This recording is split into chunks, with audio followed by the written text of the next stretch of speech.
Absolute risk is, the real risk of something happening. And I can use certain calculators and plug in certain numbers, and I can give a person your absolute risk of developing heart disease, let's say over the next 10 years. When I propose a treatment to you, I'm then able to tell you the risk reduction that we can expect associated with that treatment.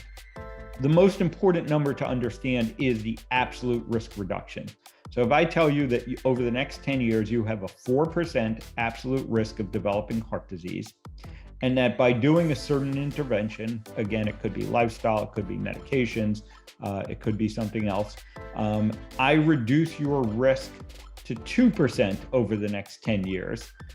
The relative risk reduction, however, is basically the change in risk as a sort of percent of your starting risk. The original risk is 50%. Now you can imagine that if I am trying to promote my treatment to you, 50% reduction in risk sounds a lot more impressive than a 2% reduction in risk.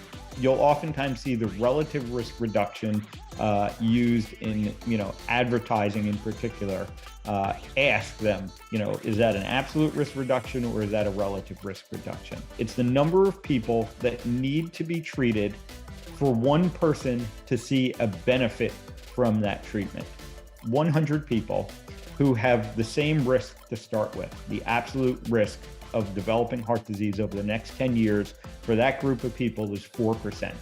2 out of those 100 people actually benefited from the treatment, or 1 out of 50 got benefit from that treatment. And that's our number needed to treat. We needed to treat 50 people to get one person to get benefit from that treatment. I think that is the best statistic for people to understand about any treatment they are considering. And unfortunately, it doesn't get used a lot because I think it would make it more apparent that a lot of these treatments aren't as effective as we are led to believe.